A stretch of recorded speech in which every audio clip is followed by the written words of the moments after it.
Good morning students. Your today's topic is adverb. Last video में आपको मैंने verb के बारे में बताया, उम्मीद है आपको समझ आ गया होगा।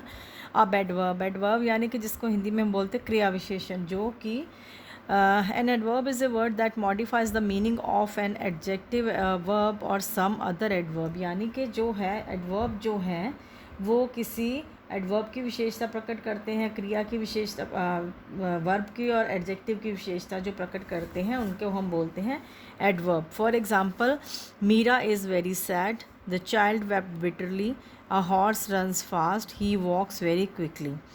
ठीक है जी। अब इसमें जो है पहले जो फर्स्ट जो है आपका, उसमें वेरी शब्द जो है सैड एडजेक्टिव की विशेषता को प्रकट करता है। एडजेक्टिव है सैड और वेरी शब्द है उसकी विशेषता को क्या है, सैड, वेरी सैड, बहुत ज़्यादा sad. The child wept bitterly, second जो है बिटरली शब्द वेप्ट वर्ब की विशेषता जो है प्रकट करता है। वेप्ट मैंने रोना, तो उसकी विशेषता प्रकट करता है। इसी तरह से दोनों वाक्यों में है। दूसरा जो है वर्ब की जो विशेषता प्रकट करते हैं, that is called adverb. In another word, an adverb tell us how a work is done, it's answer the question how. दूसरे शब्दों में कहते हैं कि किस तरह से कोई काम किया जाता है। क्रिया में जैसे वर्ब में बोलते हैं काम होता है, एडवर्ब में कि वो काम किस तरह से होता है, किस कैटेगरी का होता है। Now adverbs, kinds of adverbs. Adverbs are of simply, adverbs are of three kinds: simple adverb, interrogative adverb and relative adverb. Now the first we talk about the first simple adverb. We can divide it into six categories. Six categories में हम simple adverb को divide करते हैं जी।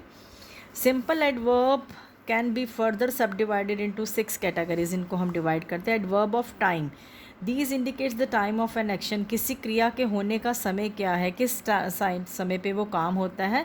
Van का answer है ये जी, Van. Leaves this room at once, Van at once, एक ही बारे में छोड़ दो। नेक्स्ट है जी एडवर्ब्स ऑफ प्लेस।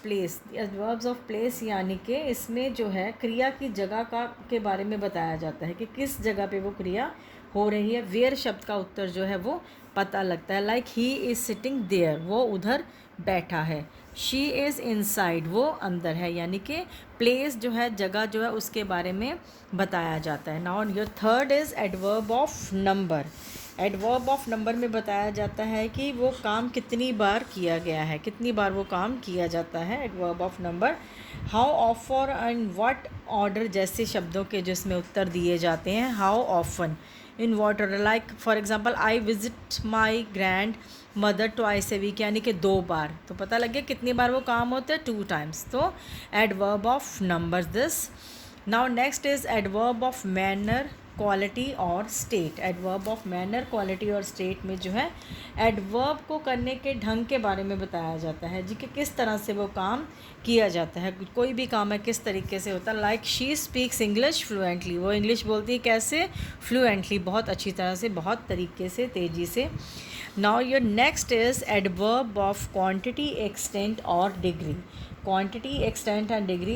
इस एडवर्ब में क्या होता है, हाउ मच और in what degree, to what extent जैसे शब्दों के उत्तर दिए जाते हैं कि किस तरह की, किस क्वांटिटी से काम हो रहा है। लाइक बहुत ज़्यादा या बहुत कम, इस तरह से बारे में बताया जाता है। Like for example, this problem is too difficult for me. Too word से हमें पता लगता है कि प्रॉब्लम कैसी है, बहुत ज़्यादा डिफ़िकल्ट है सॉल्व करने में। तो इसके उसकी क्वांटिटी मतलब पता लगे कि किस तरह की वो प्रॉब्लम है, किस तरह की क्रिया है। एडवर्ब हमारा जो है किस तरह का हमारा क्रिया विशेषण है। एडवर्ब ऑफ क्वांटिटी, एक्सटेंट और degree. Now next is our 6 जो है एडवर्ब ऑफ एफर्मेशन और नेगेशन। मीन्स इसका मतलब जो है इसमें किसी की बात के होने ना होने का बोध कराते हैं कि किसी काम का होना और ना होना। Like will you do it, कि तुम ये काम करोगे। डिड यू माइंड इट, क्या तुम ये सोचते हो, इस बारे में कहोगे। येस और no can be used by them self in case they are equivalent to the sentence. अब इसमें क्या होता है कि ने, not at all, by all means yes जो है ये एफर्मेशन हाँ और ना दोनों के लिए जो एडवर्ब है ये यूज़ किया जाता है। ये तो हो गए 6 काइंड ऑफ सिंपल एडवर्ब्स, ये तो आपके सिंपल एडवर्ब के। नाउ नेक्स्ट जो आपका सेकंड मेन एडवर्ब है that is interrogative adverb. Now interrogative से समझ आता है प्रश्नवाचक, जिसमें प्रश्न पूछा जाता है। These adverbs are use to ask questions and may actually belong to any of the class adverb mention above. ठीक है, मेनली क्वेश्चन यूज़ करने, क्वेश्चन पूछने के लिए एडवर्ब यूज़ किया जाता है, like why he is late. Interrogative adverb of reason, के वो रीज़न पूछा जा रहा है क्यों लेट है।